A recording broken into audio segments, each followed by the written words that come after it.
So today I wanted to continue on with some of my birds wearing weird clothing thing that I like to do. You've seen the hummingbird with the Viking helmet, humming Thor. There has been the salty seagull, which is a very judgmental seagull, wearing a beret, just ready to get mad at you. So there's been a bunch of them out. I hope you've seen them. If not, this might inspire you to go paint birds in weird situations or wearing clothes because why not? Anyway, um, so this is the one that I did previously, and I'm not sure whether I didn't like this one because it didn't have as bright of colors. And I don't know if that was due to the paper or due to the paint. So we're going to try this again, and we're going to try it with some Dr. P.H. Martin uh, Radiant watercolors and see if that gives me more of a vibrance. Or we're going to find out that I don't like this paper, which will be sad because I have quite a bit of it. We'll figure out something to do with it. Anyway, so I have a 6x6 block. This is called fluid watercolor paper. It's 140 pound. It is a cold press. One thing with this block is it is only glued on the tops and on the bottom. It is not glued on the sides. So it doesn't handle as much water as another kind of block would. Just a heads up on that. So, and please forgive me if I sneeze. This temperature change has just been killing me. Yeah, it's coming. Phew. Excuse me so much. My apologies. All right, so we're going to use Dr. P.H. Martin's. We're going to use Moss Rose.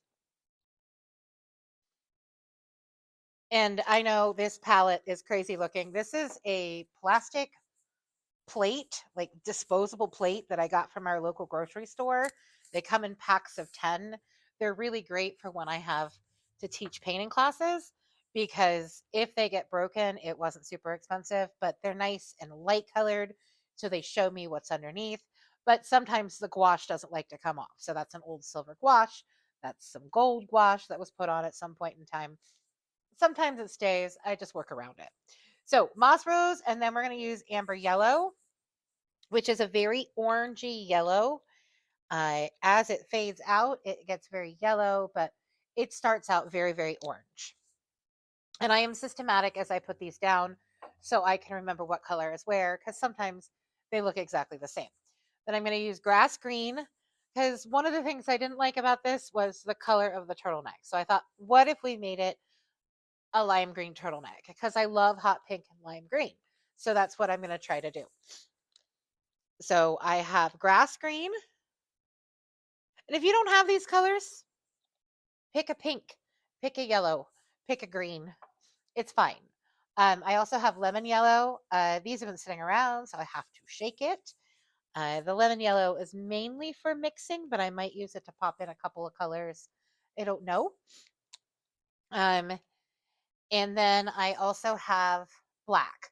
Now, I don't normally use black to do paintings, but the tip of his beak is black. So, okay. Hang on. There we go. Didn't know if the dropper on this one had just given up the ghost. Because these do last for a very, very long time. I think I've had these for 3 or 4 years. As long as you shake them and keep them in a decently temperature controlled situation, you're usually fine. Brush wise, I have a round 10, a round 6 that just went rolling through the paint. Now I will clean it off. And a round 2, these are student grade brushes.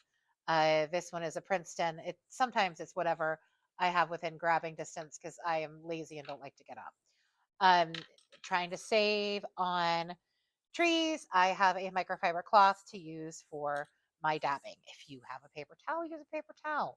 I will not judge you for this. It is fine with me. There's also pen and probably a white, bleed-proof white, or a gel pen in case I need to add a highlight here or there. I'm not sure yet. We're just going to see.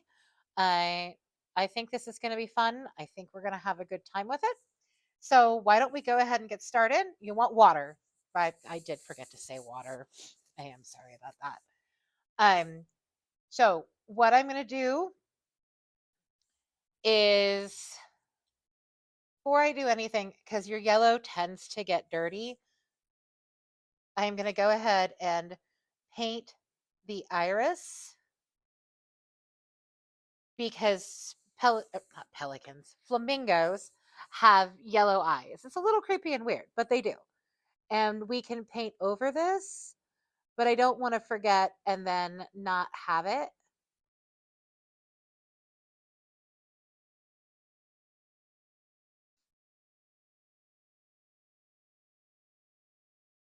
So I'm just going to go ahead and get that color laid down. That'll give it a chance to dry, so I don't have to worry about ruining the yellow, but now he has a yellow eye. Also, this outline is available on my website at drunkenauntwendy.com. If you are a Patreon subscriber, then you can, it's available with the project. So you get if you pay the $5 a month, you get the outlines and you get early access to the projects. And there was my shameless plug. All right, so let's paint our bird and let's just have fun with it. So I'm going to use my 10 and I'm going to use my moss rose because flamingos are pink. They fade out a little, but they are pink. And everything's a little different with the liquid watercolors and the regular watercolors. So let's just play with it a little, okay? So let's get some color down. I'm going to just lay down. And I'm doing this kind of where I want the dark. So I want the top of that part to the top of his head dark. And then I want down here dark.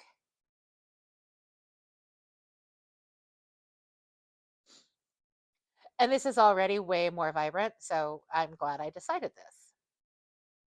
Now remember, the beaks are darker, but that's okay because it's liquid watercolor. So we're going to do a pull trick. So rinse your brush and then just start pulling this color around.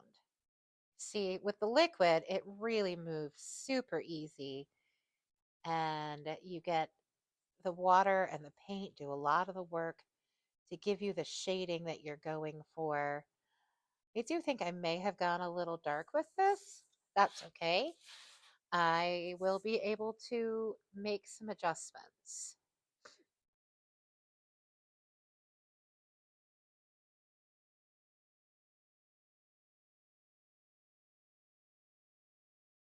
So the cheek is always going to be a little lighter. And then we're going to get some dark stuff around the eyes. But for right now, let's just get this color down. If you leave a little white, it's okay because it is a feathered creature. You notice I just keep pulling color from here up and around. I figure that's the best way to neutralize that color just a little bit.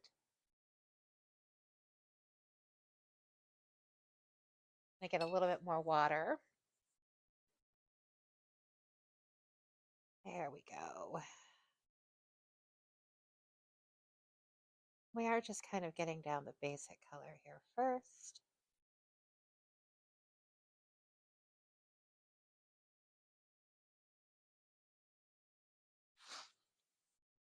So yeah, he's a little dark. So there's real easy ways we can move this around with the paint and pull it up. This lifts really well.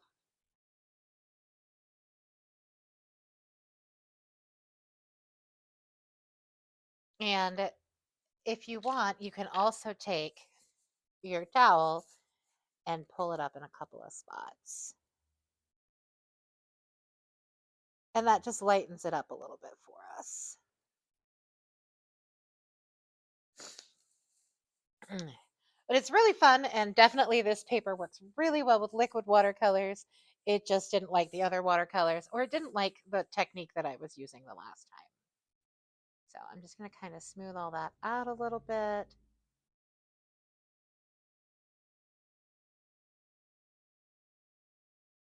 It's still a little wet, and I'm going to grab a little bit of this amber yellow, if you can see how orange that gets.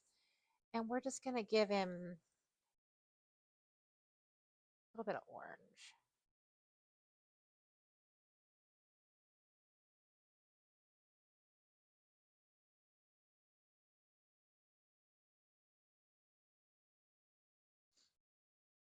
And the orange just brightens up our pink a little. Get my brush wet, and I'm going to just kind of blend that a little bit. Again, I like the blocks because they hold it down and I don't have to tape it, but I also can move it around quite easily. And watercolor is done in layers, so there's no need to worry if this is looking weird right now. There's always a weird, awkward stage, especially with animals.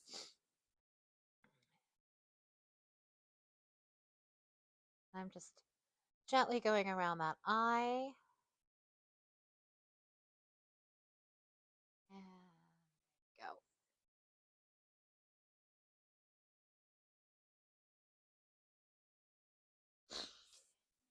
So what I'm going to do is I'm going to go ahead and get the black and start doing the base of our beak. And we might do this flamingo a little different. I know a lot of times they're light and their beaks are darker. I think this one we might have him be dark and his beak be lighter. There's some blooms forming up in here, and that's okay. They don't really bother me. I just kind of wanted to smooth them out a little bit. So I am going to get my 6, and I am going to, yeah, the brush is wet. I'm going to get a little bit of the black.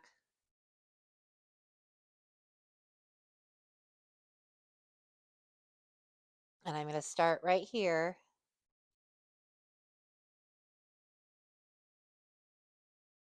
And as you can see, any water lowers how vibrant your blacks are, and that's good. That means we can easily darken it up with our blacks. So I picked a point about, we'll say 1, 2, like a third of the way down of this beak to start putting in our black.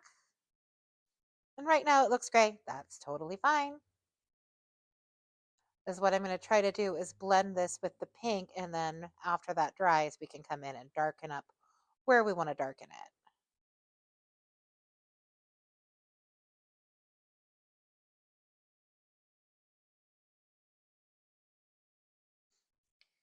And I'm going to get a little bit more, and I'm going to go over on the other side of the beak.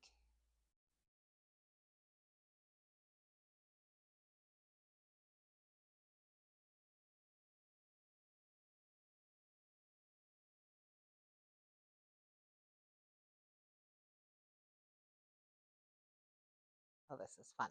I like the way this is turning out.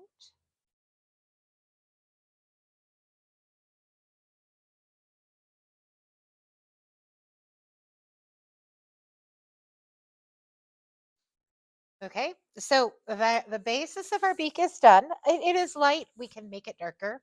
Now I'm going to get a little bit of the pink. I'm going to mix it with the orange, and I'm going to get a peachy color. I think I like that. And I'm going to lighten it up.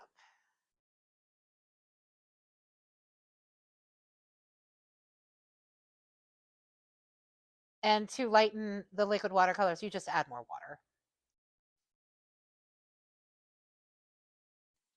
And we are going to start putting this color on.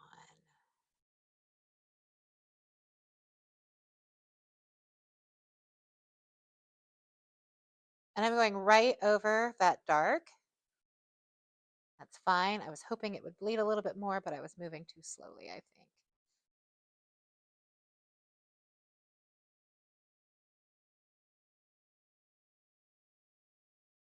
I am leaving a little bit of a line right here between the dark pink and our lighter peachy pink so that they don't run together. So we have this separation between the beak and our body.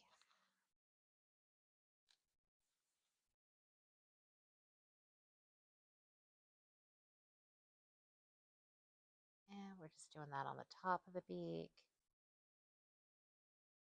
This is so much more vibrant than what I did before. I really am enjoying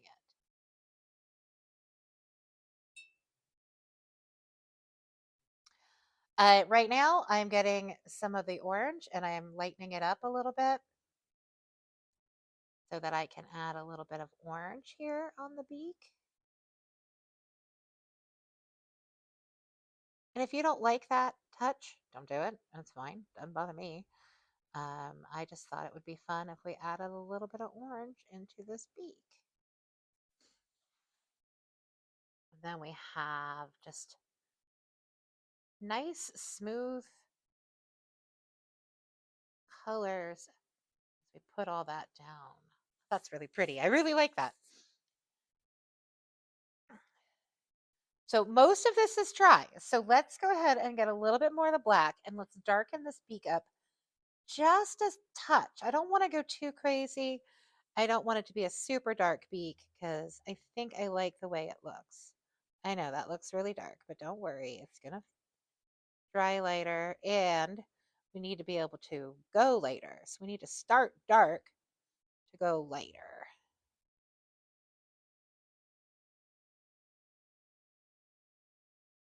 And I'm gently, very lightly touching where it might be wet up in there so that it bleeds just a little bit. So I'm bringing the color up to and touching, but I'm not pulling the color down. So I'm bringing it up.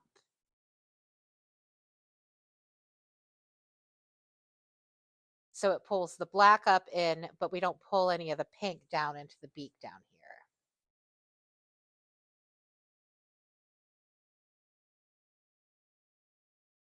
And sometimes I have to turn it so that I go up instead of down.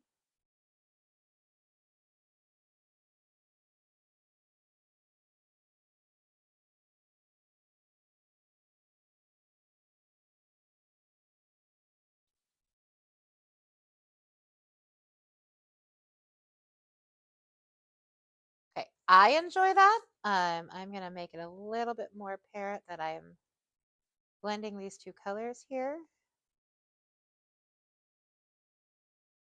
Just by tapping that in where it's still a little bit wet. So it just gives us kind of this little line of purpley blacky stuff. Purpley blacky stuff. That is absolutely the technical term. Okay. While I'm still using the black and I still have it on my brush, this section up here is dry. So I'm just going to put in the little nostril.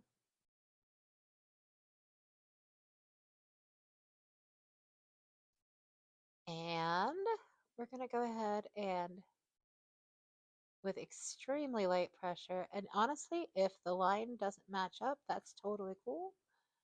Go ahead and put the edge of our beak.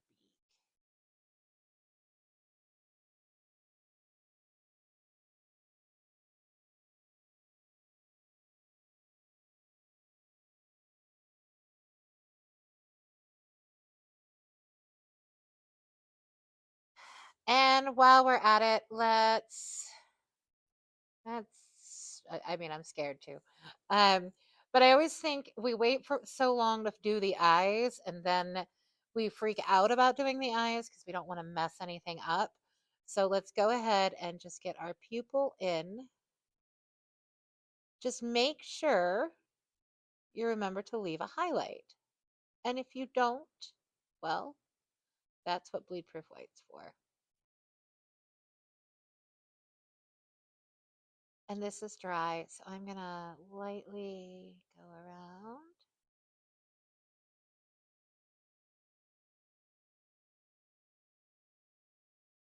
Just darken that little area up in there.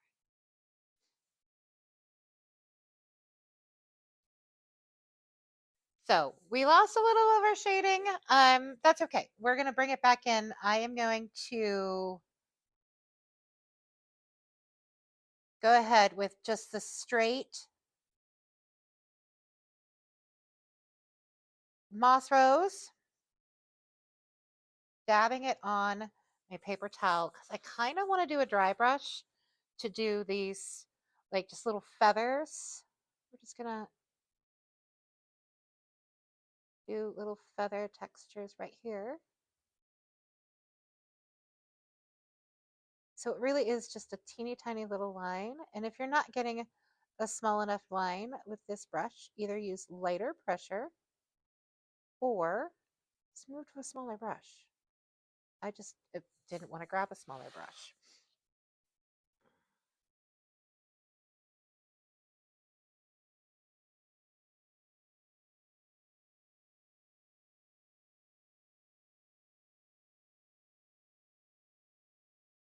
Okay, so then I also think we need to do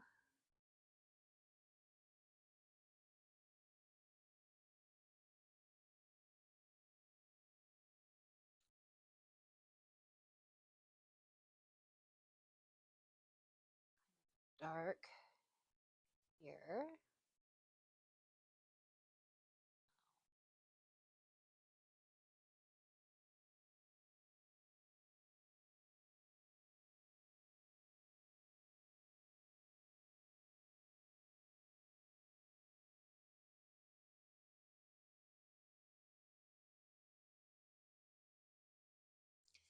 Then you can add some feather textures.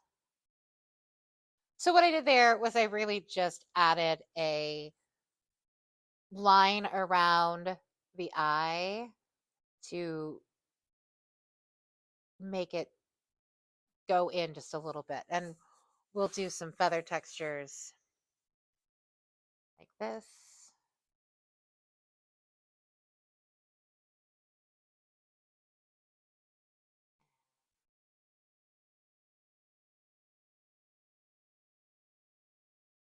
Your brain will fill them in, so you don't have to go too crazy. We can add some.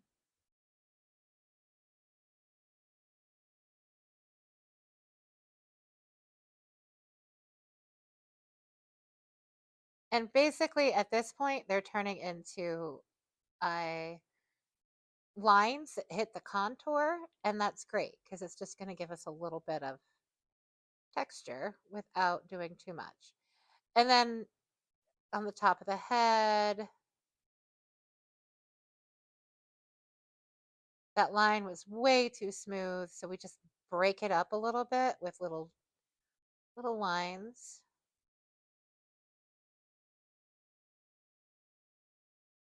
Because yeah, their feathers lie flat, but we know that they're laying flat, so we expect to see a little bit of break of that line.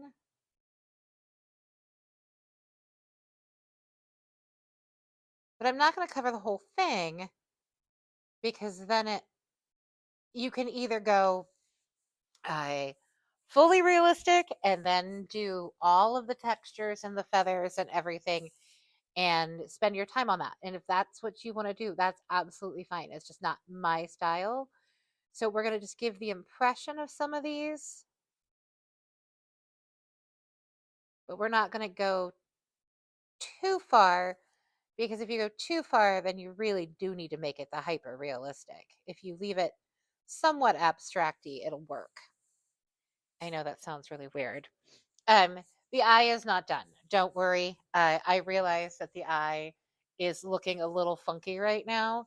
It's not done. Obviously, there's a lot of shadow and stuff that still needs to happen within there.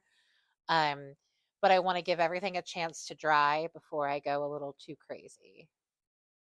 And you also have to make sure you step back and you don't overwork sections because it is really, really easy to come in and just overwork. Here I'm just adding feathers in the texture of the triangle shape that I did earlier.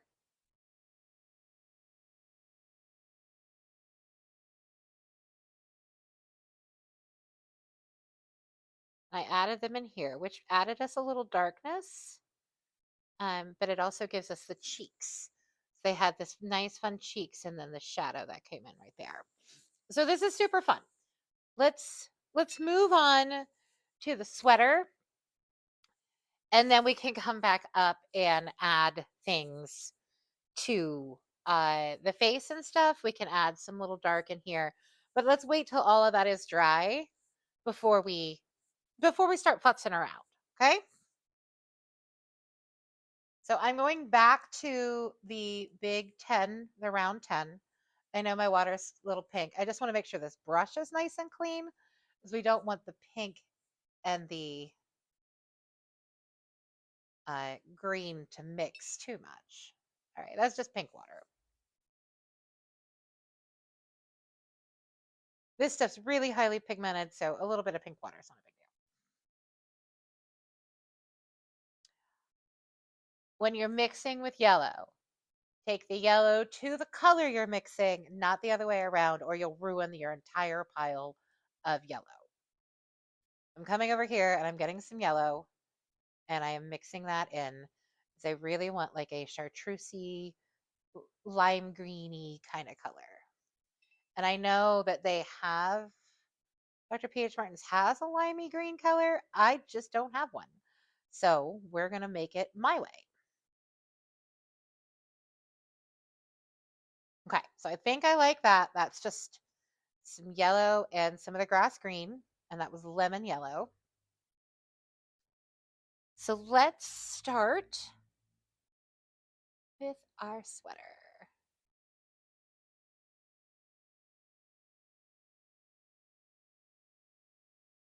Okay, this is fun. I like it. It touched into the pink. It's okay. Maybe there's some feathers hanging over. It's fine.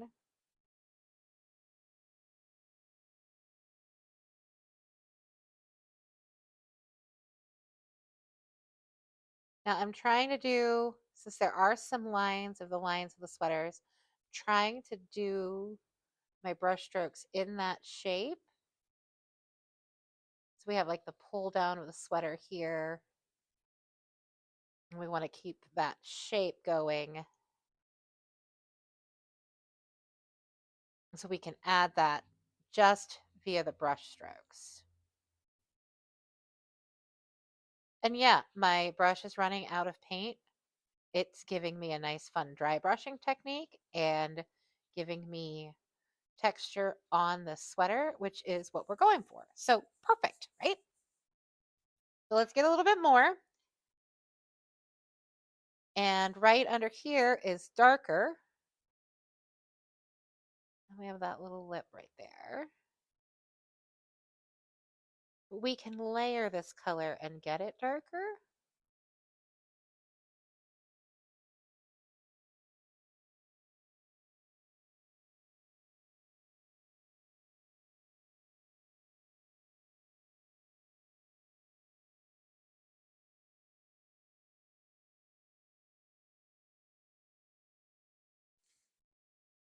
Hey, so then we also need to do the inside of the sweater.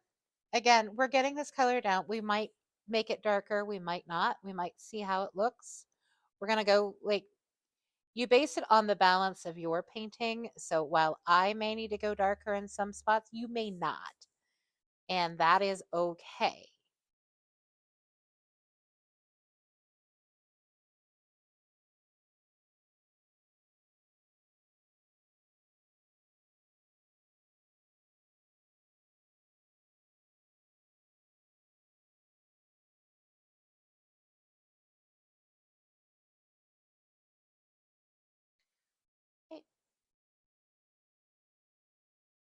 It's kind of dry. So what I'm doing is where it's lighter, I'm taking brush and I am putting in some of these wrinkle lines. We'll call them wrinkle lines.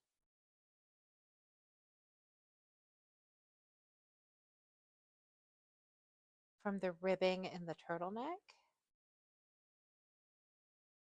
You want to leave lights and darks. You don't want it all to go one color, then it loses its dimension.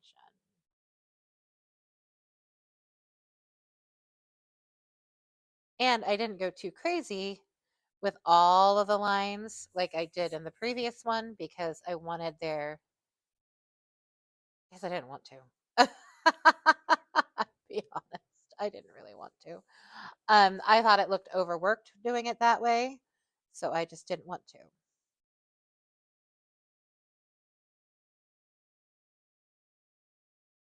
I liked the idea of the impression of lines instead of I very meticulously and deliberately put in lines. Again, it is your painting. You do it how you like it.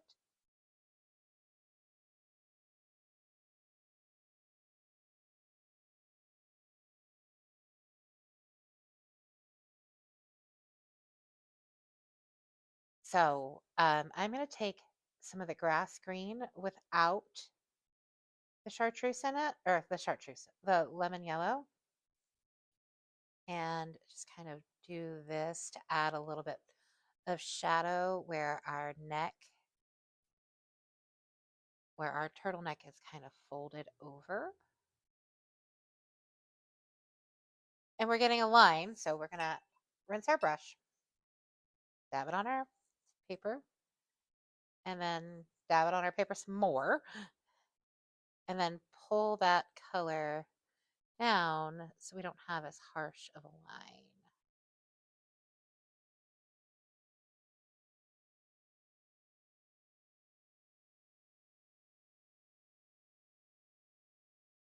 Now I'm leaving a little bit of a highlight right in here because we have another dip to the sweater right here.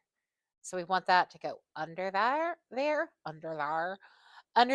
so that you can see that we've got these rolling lines in our sweater. Blend that out. And then we're also going to have more shadow right in here. So I'm going to get some more of the grass green.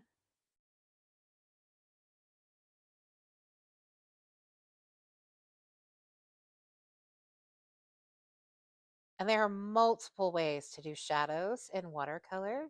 You can do the opposite color. So in this case, the opposite of the pink would be the green, etc. And the opposite of the green would be the pink because of the way the color wheel works. So normally it'd be red and green, but we don't have red, we have pink.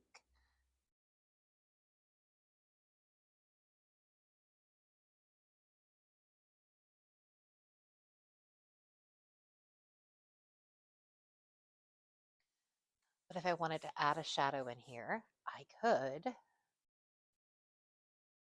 just drop in a little bit of the green, and you see how that gives me a dark color on my pink. Now I'm not going to go too crazy with that. I just wanted to show you how I don't always have to use black to make a shadow. I can just use the opposite color on the color wheel. And I really like how that pulls everything together so you're not introducing new colors. So in the shadow section, we're just using green. I know it seems counterintuitive, but it really works. And I'm still just using my big brush here.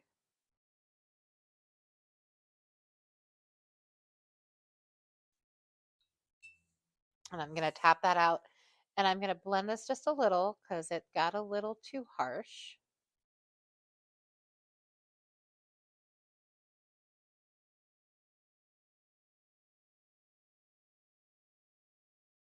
A little bit more green right in here where I want it nice and dark. And it's nice and wet, so that color is going to just blend and do beautiful things for me.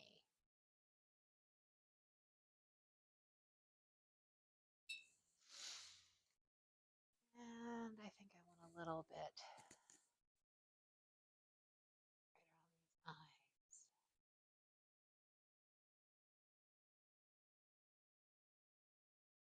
And I'm just using my 10 because I forgot that's what was in my hand. And I didn't pick up anything else.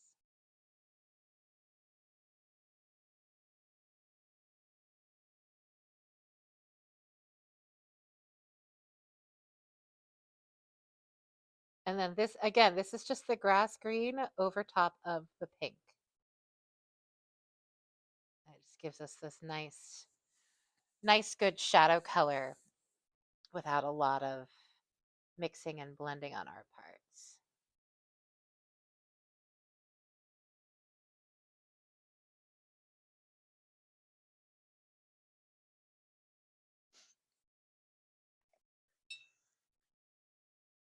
So we're almost done with this. We're going to do some finishing details. Like this line got a little harsh. So I'm adding in some strokes to kind of tone it down a little bit.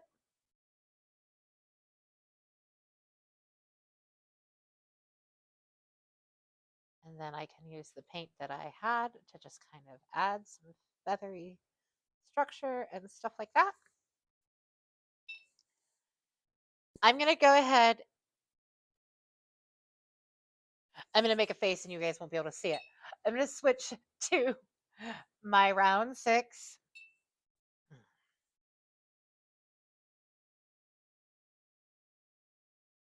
And as this is, I'm curious. If it doesn't work, I will figure out something else. I'm curious if we use the reverse. So we use the green to make the shadows up here, but our green is really light. So what happens if we put the pink on there? Make a shadow. We end up with a pink thing. So I don't care for that.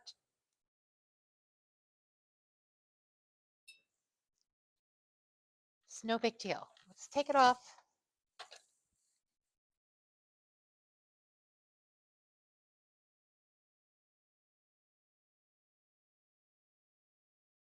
And I think in this situation, if I had done an underpainting in the pink, it probably would have worked really well for the shadows. But since I didn't think ahead and do that, we've got to do something a little different, which is no big deal. We just adjust.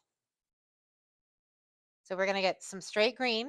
I've already dried all that off, so it should really help. And then we're going to go ahead and shadow in that just a little bit. And then I want to shadow that in here.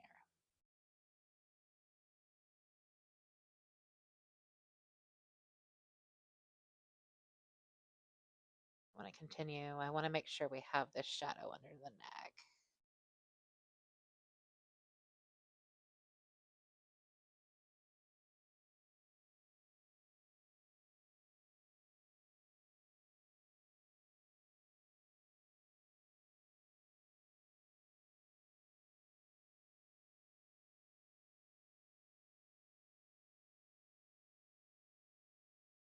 No, I just move that color around, pull it down into there to make it a little bit more of a dark shadow under that spot.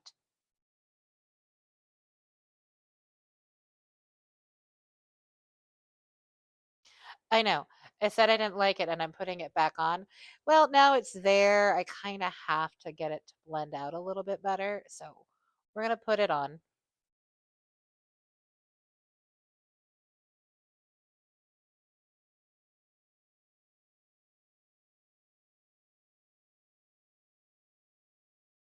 If you don't like it, don't do it. It may not have been my best of choices, but sometimes choices don't work out. But if you don't experiment, you'll never know. So it's better to experiment and play. And it really is just paper. So it's not the end of the world. There we go. It's starting to blend up and make more of a brownie color, which is good. And we're going to need to put a little bit of it in here, just again, so that it matches.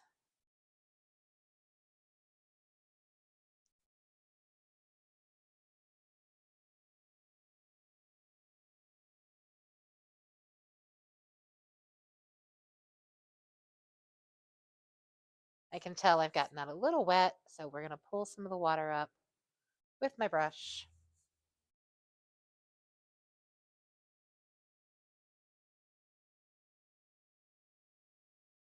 Okay, so we need to finish around this eye here because it's looking undone.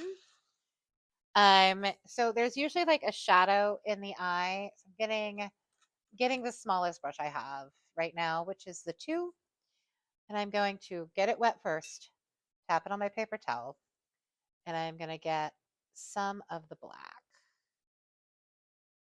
And I like to make sure I can make really fine lines with that. And I'm going to, inside the eye, just darken. There's going to be some white, but not as much white as I'm allowing right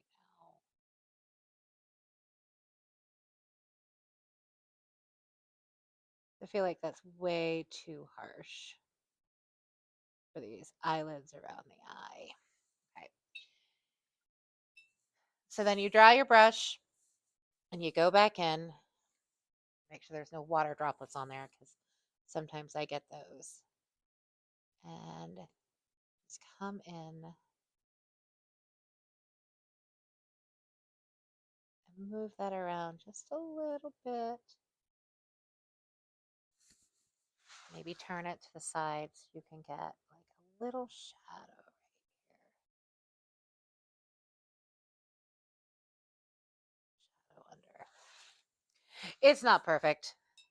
In fact, I think the more I'm messing with it, the worse it's getting. So I probably should need to take my own advice and leave it alone. I need to find a dry spot on my microfiber towel and then dab all that up a little bit. Oh, that worked real well. So normally I use a pen for this anyway. So we're going to go back in with some pen details. We are going to dry this real fast.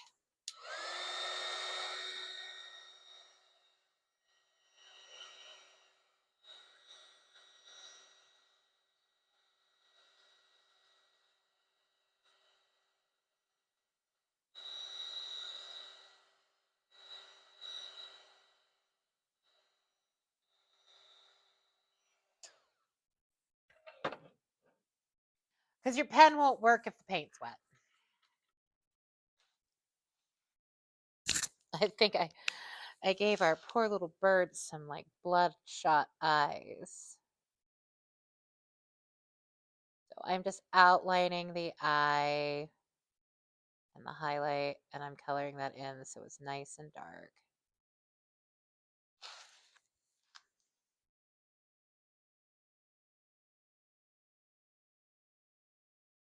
Doing a little bit of hatching, so I have a little bit of shadow up in here.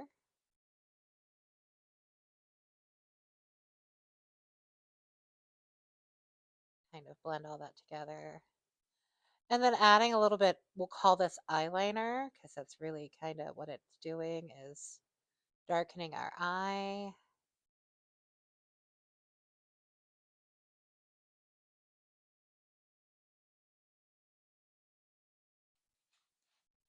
And sometimes just these pen details can really fix fix your mistakes. So I just rounded out and added a little bit more shadow where the shadow had disappeared. And I'm just taking the pen around and rounding it. But that gave me a little bit more shadow on my bird than I had before. And I'm going to take a little bit of a line here and connect it to that beak and then do a little line underneath here. I want some lines coming down from this beak.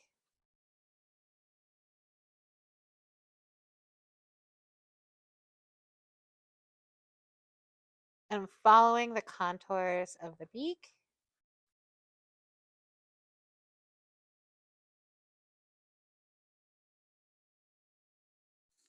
So you can have the bottom. And this is a size 5 Micron pen.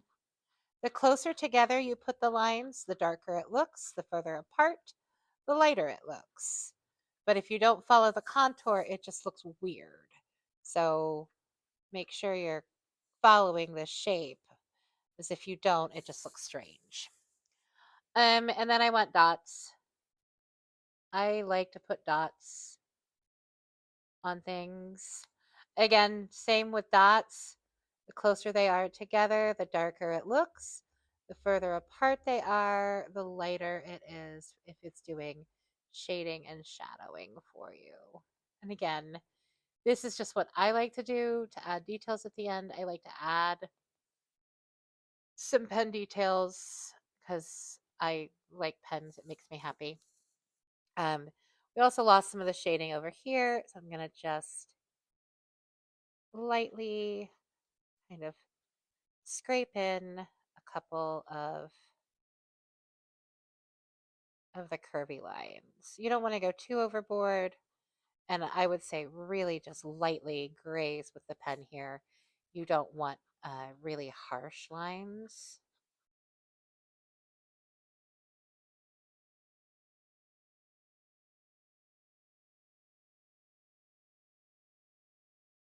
But sometimes you have a pencil line that's already there, so you can use that.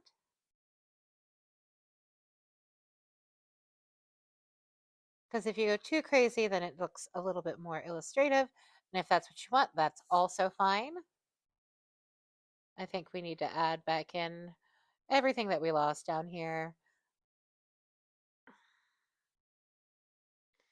Say, probably don't do that. I just don't. It looks like it's wearing two different shirts now. I don't know. I should probably tested that, but I didn't. So, you know. And then we'll add that in here.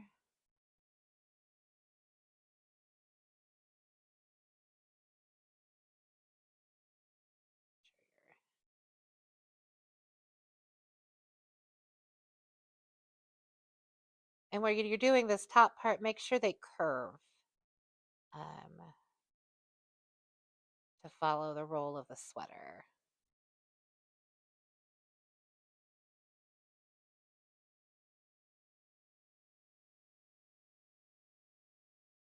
And then sometimes I go crazy, so I need to stop.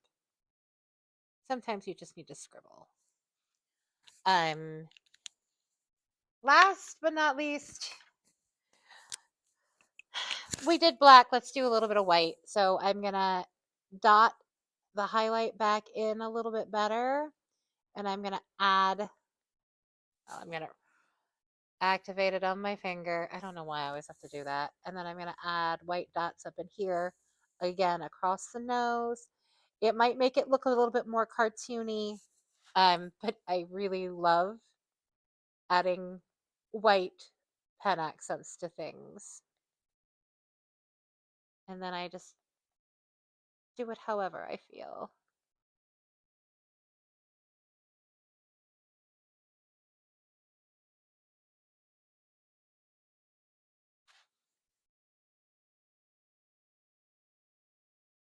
And then I'm doing kind of the reverse of some of the pen lines into the sweater.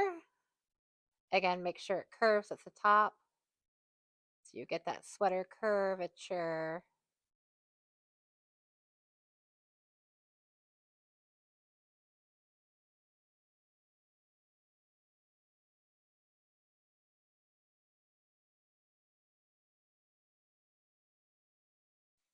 It shows up better where the things are darker, so just keep that in mind.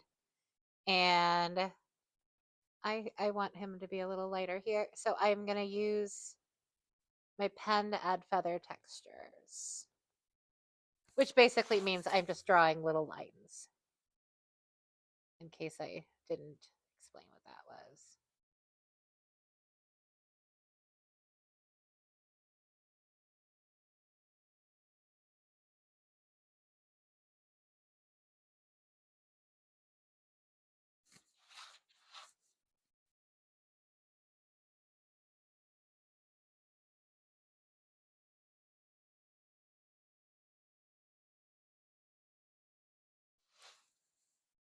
And there you have it. I went a little bit nuts with the pen details. I am aware, but I also needed to fix a couple of things.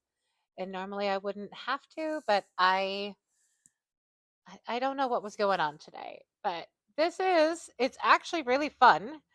Um, and I like these pen, especially if you follow them around the cheeky line. I call it the cheeky line because, yes, whatever.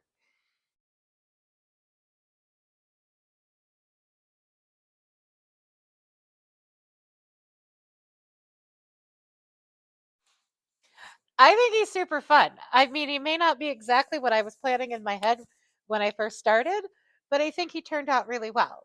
So the next thing we got to do is take this off the block, which is what the palette knife is for. Or if you have an X-Acto blade, I just don't. So these are easy. You can cut off the bottom and then you can tear it off the top. And there you have a very fun, very strange flamingo that I enjoyed painting, and I hope you did too. I supplies are linked if you haven't seen it. I outline drunkenauntwendydesigns.com, or if you join my Patreon, you can get it there. I hope you guys enjoyed this. Bye.